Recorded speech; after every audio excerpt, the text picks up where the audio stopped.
हमारे खास कार्यक्रम बेबाक में एक बार फिर से करेंगे कई मुद्दों पर बेबाकी से बात। सबसे पहले बताएंगे कि गुरुग्राम जमीन अधिग्रहण मामले में सीबीआई ने किन 3 अधिकारियों समेत 2 रियल एस्टेट कंपनियों के खिलाफ आरोप पत्र तय कर दिए हैं।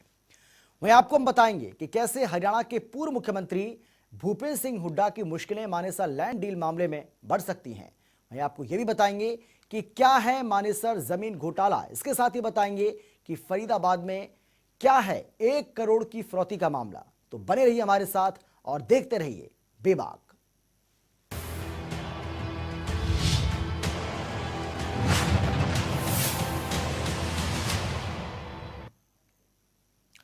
गुरुग्राम में अधिग्रहण की गई जमीन को लेकर पंचकुला के सीबीआई कोर्ट में सोमवार को सुनवाई हुई, जहां हरियाणा सरकार के 3 पूर्व अधिकारियों और 2 रियल एस्टेट कंपनियों के खिलाफ सीबीआई ने आरोप पत्र दायर किया। एक रिपोर्ट आपको हम दिखाते हैं, देखिए।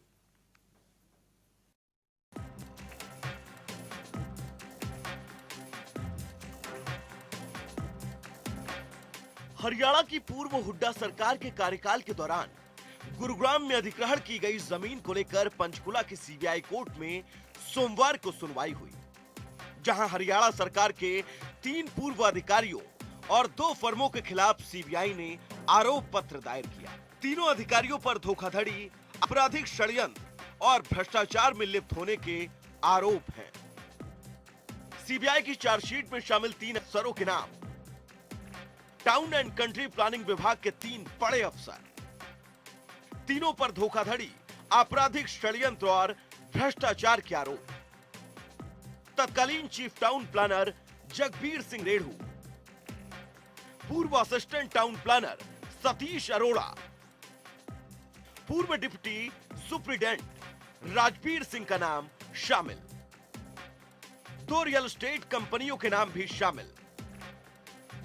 दोनों कंपनियों पर धोखाधड़ी, आपराधिक षड्यंत्र और भ्रष्टाचार के आरोप। इसके साथ ही सभी अधिकारियों पर विभाग की मंजूरी के बिना लाइसेंस के लिए कमियों को दुरुस्त करने के लिए कॉलोनाइजरों को देने का आरोप लगाया गया। हालांकि सीबीआई की एफआईआर में पूर्व CM Bhupendra Singh Hooda, ACS power Trilok Chandra Gupta और 13 फर्मों को आरोपी बताया गया था, लेकिन अभी तक उन पर आरोप तय नहीं हुए हैं। मामले में जांच जारी है और भी ज्यादा चार्जशीट दायर की जा सकती है। सीबीआई की एफआईआर के मुताबिक हरियाणा शहरी विकास प्राधिकरण यानी कि हुडा के लिए लैंड बैंक बनाने के नाम पर जमीनों के लाइसेंस के लिए आवेदन किए गए थे। आपराधिक साजिश के तहत गुरुग्राम के सेक्टर 58 से 63 और 65 से 67 में स्थित 1417.07 एकड़ भूमि के अधिग्रहण के लिए 2 जून 2009 को भूमि अधिग्रहण अधिनियम की धारा 4 के तहत अधिसूचना जारी की गई थी, जिसके तहत भूमि मालिकों को अधिसूचना से पहले कम कीमत पर उनकी जमीन बेचने के लिए मजबूर किया गया था।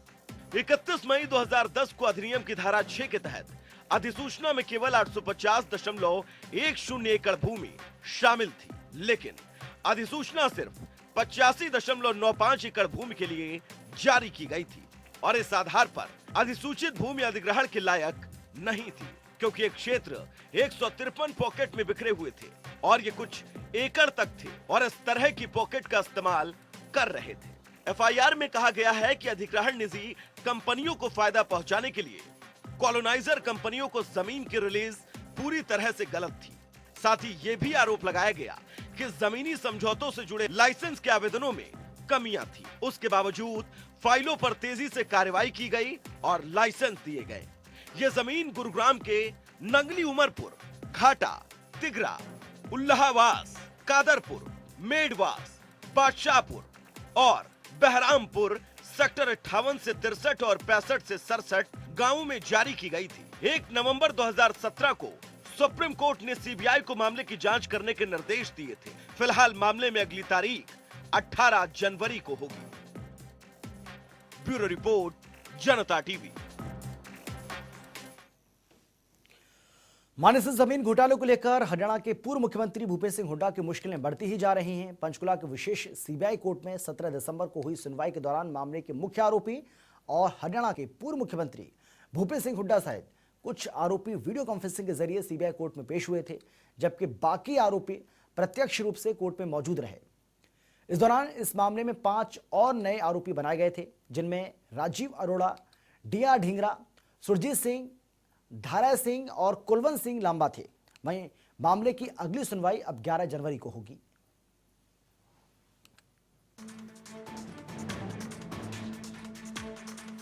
हरियाणा के बहुचर्चित मानेसर जमीन घोटाले को लेकर पूर्व मुख्यमंत्री भूपेंद्र सिंह हुड्डा की मुश्किलें कम होने का नाम नहीं ले रही। पंचकुला की विशेष सीबीआई कोर्ट में मामले की अगली सुनवाई 11 जनवरी को होनी है, लेकिन 17 दिसंबर को हुई सुनवाई के दौरान मामले के मुख्य आरोपी और हरियाणा के पूर्व मुख्यमंत्री भूपेंद्र सिंह हुड्डा समेत कुछ आरोपी वीडियो कॉन्फ्रेंस के जरिए सीबीआई कोर्ट में पेश हुए, जबकि बाकी आरोपी प्रत्यक्ष रूप से कोर्ट में मौजूद रहे थे।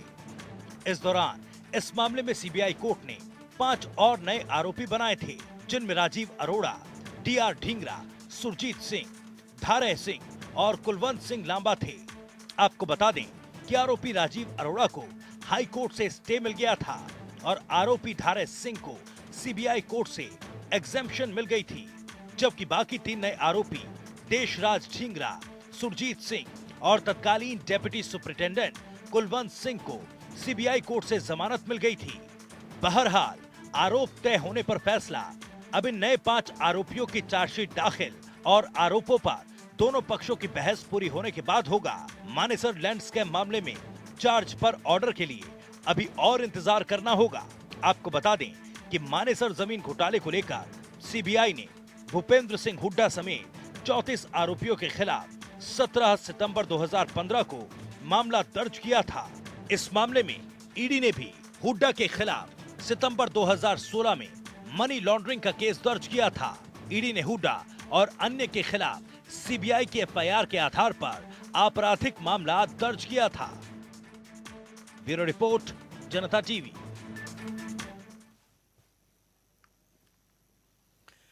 हरियाणा के बहुचर्चित मानेसर जमीन घोटाले में मुख्य आरोपी पूर्व मुख्यमंत्री भूपेंद्र सिंह हुड्डा है और उनकी मुश्किलें कम होने का नाम नहीं ले रही हैं। लेकिन ये मानेसर जमीन घोटाला है क्या, इसे समझने के लिए ये रिपोर्ट आप देखिए।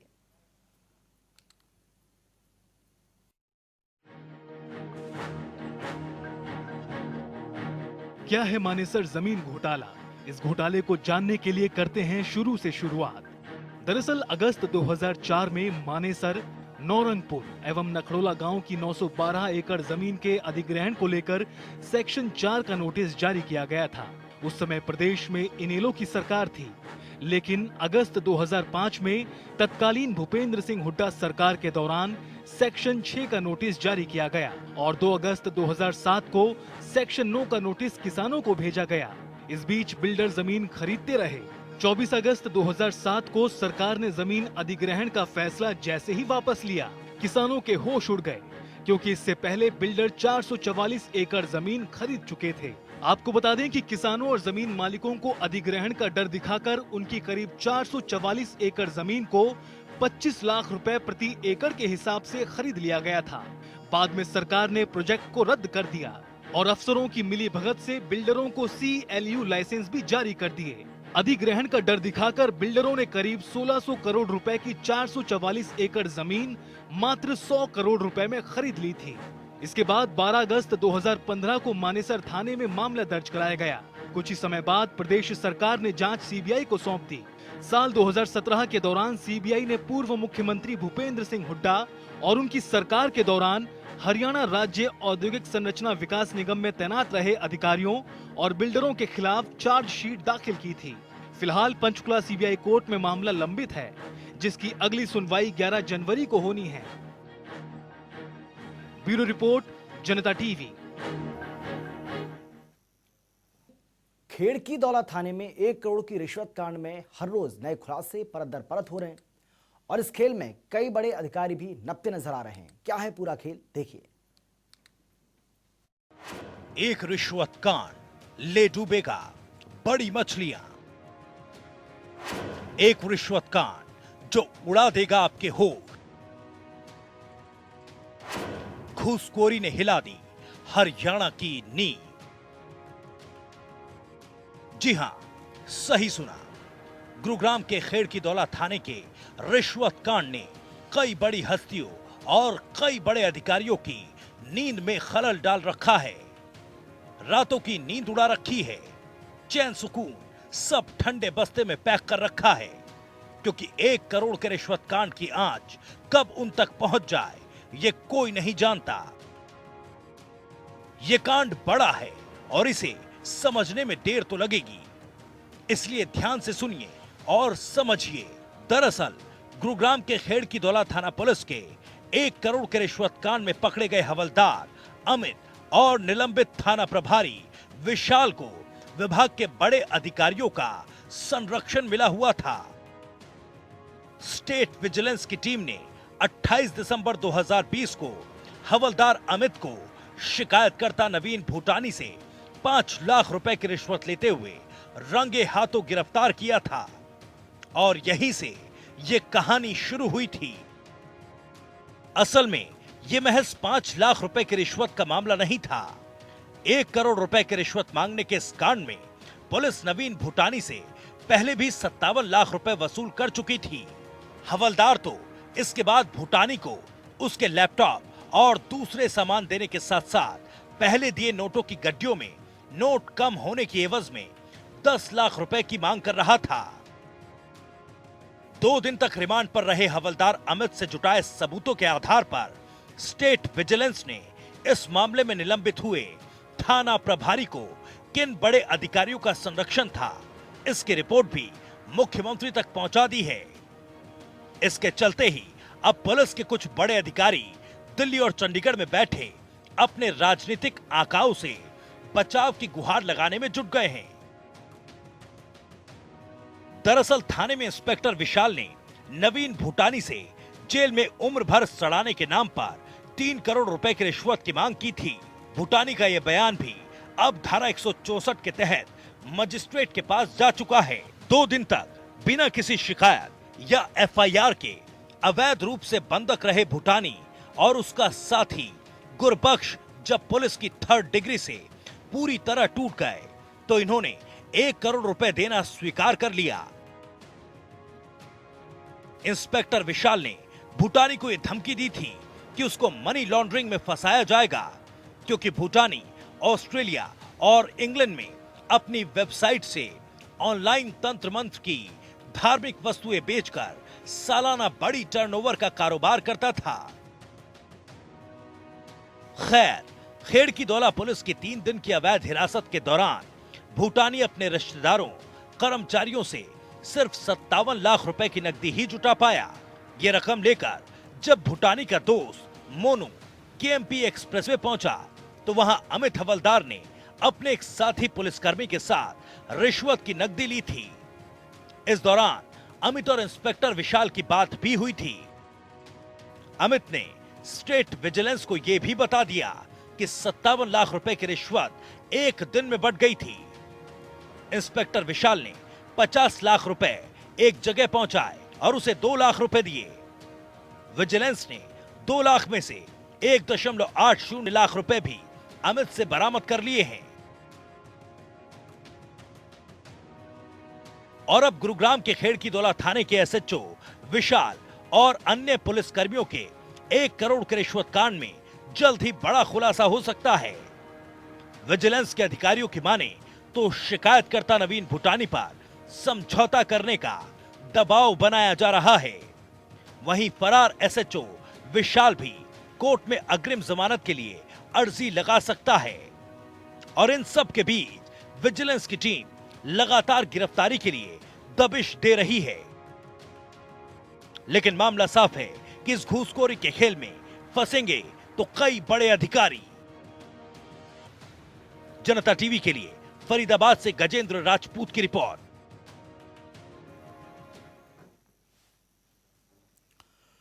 वहीं इस पूरे मामले को लेकर हमारे संवाददाता गजेंद्र राजपूत की एक रिपोर्ट आपको दिखाते हैं। दौला थाने के एसएचओ अमित और अन्य पुलिसकर्मियों द्वारा 1 करोड़ के रिश्वत के मामले में जल्द बड़ा खुलासा हो सकता है। जी आपको बता दें कि फरीदाबाद विजिलेंस टीम ने खेड़की दौला के एएसआई अमित को गिरफ्तार कर लिया है, जिसने 5 लाख रुपए रिश्वत ली थी, जिसे रंगे हाथ गिरफ्तार किया गया। और उसके बयानों के बाद पता चला है और शिकायतकर्ता जो नवीन भूटानी हैं, उनकी शिकायत के बाद पता चला है कि 57 लाख रुपए अब तक इस पूरे मामले में लिए जा चुके हैं और यह सौदा 1 करोड़ रुपए में तय हुआ था। पूरे मामले को अगर सिलसिलेवार तरीके से बताएं तो मामला गुरुग्राम के जो कॉल सेंटर संचालक है नवीन भूटानी का है, जिसने शिकायत दी थी कि उसे बेवजह बिना किसी शिकायत के, बिना किसी FIR के पुलिस खेड़की दौला थाने में उठाया। उसके साथ 2 दिन तक टॉर्चर किया गया और उससे उस टॉर्चर के बिहाफ पर, यानी कि उस पर कोई भी केस ना बनाने के बिहाफ पर उससे 1 करोड़ रुपए रिश्वत मांगी गई, जिसके एवज में वो अब तक 57 लाख रुपए रिश्वत दे भी चुका है।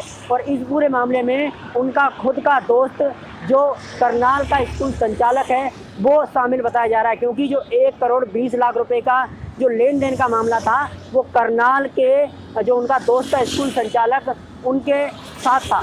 अब इस पूरे मामले में फरीदाबाद विजिलेंस टीम ने करनाल के स्कूल संचालक को भी अपनी हिरासत में ले लिया और पूछताछ लगातार की जा रही है। इस पूरे मामले में खुलकर आ रहा है कि जल्द ही गुड़गांव के खेड़की दौला थाने के अलावा बड़े बड़े अधिकारी भी इस पूरे जांच के घेरे में आ सकते हैं। फरीदाबाद से जनता टीवी के लिए गजेंद्र राजपूत। तो विभाग में फिलहाल इतना ही, लेकिन जनता टीवी पर खबरों का सिलसिला आगे भी जारी रहेगा। आप देखते रहिए जनता टीवी। नमस्कार।